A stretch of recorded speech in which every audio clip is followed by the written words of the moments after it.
In Medina Munawwara, there lived a Jewish man who owned a large date palm orchard. In this orchard, there was a particularly sweet date palm tree whose branches extended over the courtyard of a poor Ansar. When the dates ripened, dates from this tree would often fall into the Ansar's courtyard. When the Ansar's children would pick up these dates while playing, the Jewish man would quickly rush out and snatch the dates from their mouths. This caused the children great distress and they would cry. One day, the Ansar became very troubled by this matter. He thought, "My children are suffering like this every day. A solution needs to be found." He went directly to Rasulullah sallallahu alaihi wasallam and narrated the entire incident. Rasulullah sallallahu alaihi wasallam listened attentively to everything. Then he sent for the Jewish man. When the Jewish man arrived, Rasulullah sallallahu alaihi wasallam said to him, "Will you sell me that date palm tree of yours?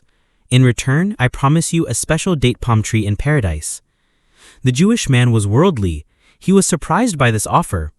To him, his worldly date palm tree seemed more valuable than a tree in paradise. He laughed and replied, "O Muhammad, I cannot sell this tree.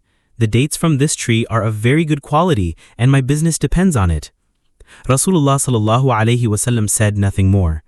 This incident reached the ears of a great companion, Hazrat Abu Dahdah, radiyallahu an. He was an extremely wealthy and generous person. When he heard that Rasulullah sallallahu alaihi wasallam had offered a tree in paradise in exchange for that tree and the Jewish man had rejected it, he thought, "Oh, if only I had that opportunity." Abu Dahdah radiyallahu an quickly went to Rasulullah sallallahu alaihi wasallam and said, "O Rasulullah sallallahu alaihi wasallam, if I buy that date palm tree from the Jewish man and donate it to you, will I get that date palm tree in paradise?"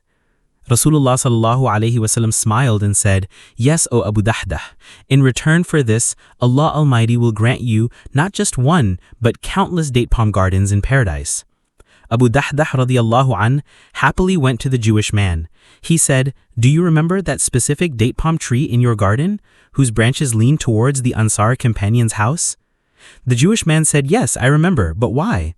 Abu Dahdah radiyallahu an said, "I want to buy your entire date palm orchard." The Jewish man never imagined he would receive such an offer. He immediately agreed and sold the entire orchard to Abu Dahdah radiyallahu an.